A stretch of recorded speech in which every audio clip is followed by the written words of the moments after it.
diperiksa di Cyber Polda Jabar, mungkin seperti apa Bang rangkaian pemeriksaannya Bang? Kemarin kita menghadiri panggilan kedua dari Cyber di Polda Jawa Barat. Ada 30 pertanyaan, ya puji Tuhannya kita sambut dengan baik karena kondisi kesehatan klien kami kurang bagus kemarin kan, karena kan dia habis operasi bariatik. Jadi akan dipanggil ulang lagi mungkin minggu depan kayaknya. Minggu depan itu aja sih. 30 pertanyaan itu seputar apa Bang? Lebih ke mengarah permasalahan video tersebut gitu. Karena kan di sini perlu digarisbawahi bahwa kejadian tersebut pada saat klien kami itu masih umur belia. Jadi dia membuat video tersebut karena ada paksaan dan dalam keadaan tidak sadar. Jadi dalam keadaan tidak sadar, dan dia juga begitu selesai video tersebut, ya dia tidak mengerti kenapa itu ada. Mungkin dari 30 pertanyaan itu ada pembahasan yang soal dikomersilkan itu nggak sih Bang? Nah, itu yang kemarin kita mohon kepada penyidik di Cyber Polda Jabar, harus mencari siapa yang pertama kali menyebarluaskan dan juga mendistribusikan masalah video porno tersebut. Karena dari pengakuan klien kami tidak mempunyai sama sekali dan tidak mengetahui bahwa video itu ada pada dia gitu. Jadi itu yang kami mohonkan kepada penyidik kemarin di Cyber Bandung untuk supaya mencari nih dalangnya siapa dan siapa otak pelaku untuk masalah perkara ini. Yang harus dicari itu aja sih. Bang, sampai sejauh ini sumbernya? Jadi kalau menurut keterangan klien kami itu dibuat oleh manajernya yang dulu. Jadi itulah yang kemarin kita informasikan kepada penyidik Polda Jabar untuk mencari gitu loh sosok tersebut gitu. Karena kalau bicara penyebaran video tersebut itu hanya bisa diakses oleh website di luar negeri, dan website tersebut sudah diblokir dan hanya orang tertentu yang bisa mengakses dan berbayar. Nah, yang mengakses ini kepentingannya apa sehingga dia menyebarluaskan gitu. Jadi mungkin saya rasa masyarakat luas kan pasti susah untuk mendapatnya kalau bukan dari orang yang mendistribusikan atau yang sudah mendownload. Itu yang perlu jadi pertanyaan dari kita juga. Jadi bisa tahu Bang, itu video tadinya dijual di website luar negeri? Nggak tahu. Klien kami sama sekali pada saat kejadian video tersebut tidak dalam keadaan sadar, tidak pernah mengetahui bahwa itu didistribusikan di mana ataupun mendapatkan keuntungan sama sekali. Tapi dalam keadaan sadar atas mau sama mau? Kalau sama mau sama mau ya, karena dalam keadaan sadar ya mungkin kan bukan rahasia umum lagi. Kalau misalnya dalam keadaan pengaruh alkohol dan lain-lain kan ya mungkin yang namanya ketemu sesama jenis ya mungkin ada hasrat, itu aja. Selawan jenis.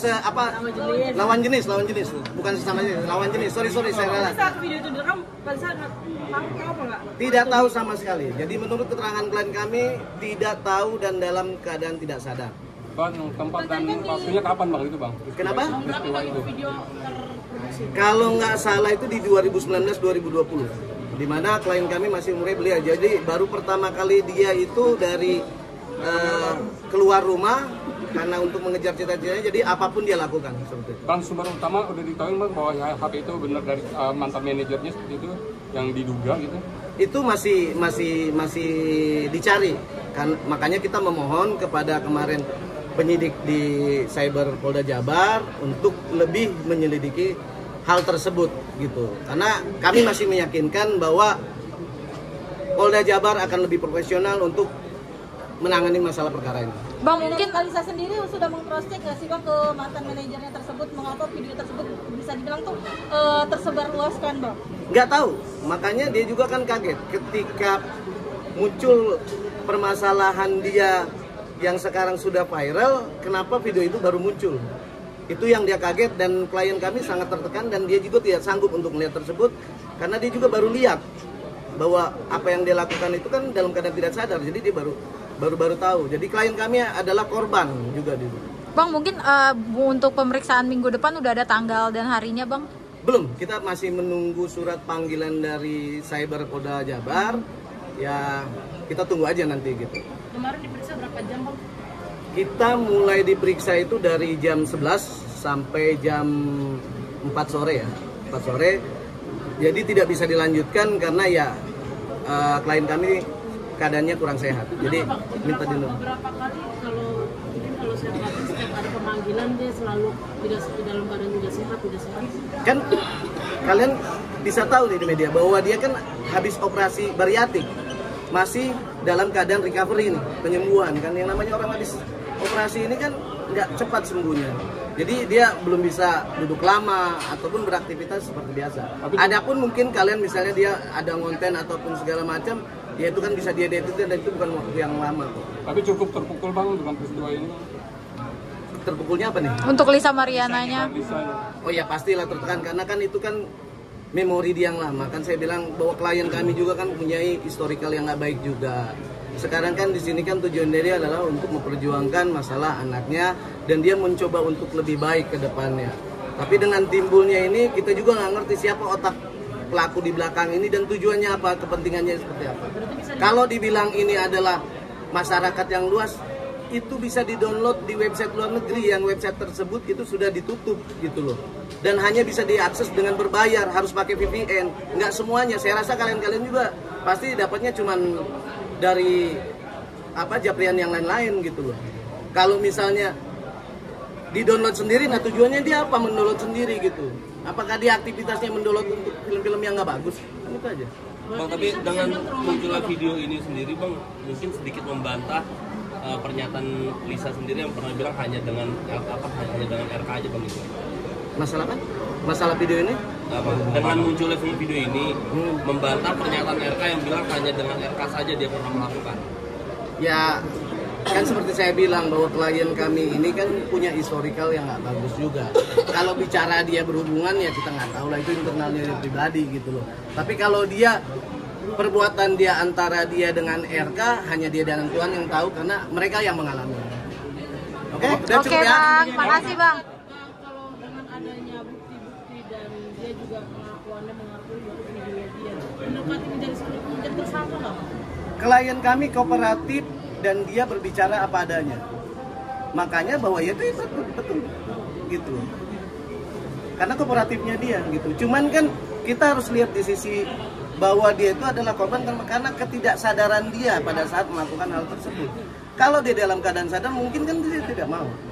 Tapi karena di situ ada bujuk rayu, ada iming-iming dalam keadaan under alkohol juga. Iming-imingnya seperti apa Bang? Duit kah? Ya mungkin entah apalah, mungkin fasilitas yang diberikan ke dia lah, tapi tidak terrealisasi dan dia tidak pernah menerima keuntungan tersebut. Bang, mungkin dengan kasus video ini ada ketakutan bahwa memperjuangkan hak untuk anaknya ini jadi kayak keganggu nggak sih Bang? Seperti apa? Nggak ada masalah, itu kan berbeda. Yang jelas kami tetap mendampingin untuk perjuangan klien kami ke depan. Kalau yang masalah apapun perkaranya dia itu kan perlu diuji dan itu masih teknis ke depannya. Bang, mungkin Bang melihat ada benang merahnya Bang antara keluarnya video ini dengan kasus sebelumnya. Kasus apa nih? yang di Bareskrim Bang. Kasus dengan yang sekarang di Rami itu. Saya pikir polisi udah lebih profesional untuk bekerja, biarkan mereka bekerja dan kita tidak mau mengintervensi ke depannya, ya biarin. Selama polisi bekerja dengan profesional, kita sangat salut. Tapi kalau ada keganjalan ataupun yang lain, kita pun akan melakukan upaya hukum nanti ke depannya. Karena kita juga sudah mengirimkan surat perlindungan hukum kepada Wasidik, Kabid Propam dan lain-lain untuk kepentingan klien kami. Dan sudah ada dijawab juga dari Mabes. Maupun kemarin untuk yang masalah di Polda Jabar, kita juga sudah mengirimkan tersebut tembusannya ke Kapolda maupun ke Propam di Polda Jawa Barat. Bang, mungkin terakhir pemeriksaan di Bareskrim mungkin hari Kamis ini jadi atau di minggu depan? Pemeriksaan kalau nggak ada halangan besok jam 11 nanti akan hadir di sana untuk pemeriksaan. Saya mendampingi dengan klien kami dengan tim kami kuasa hukum. Oke, makasih.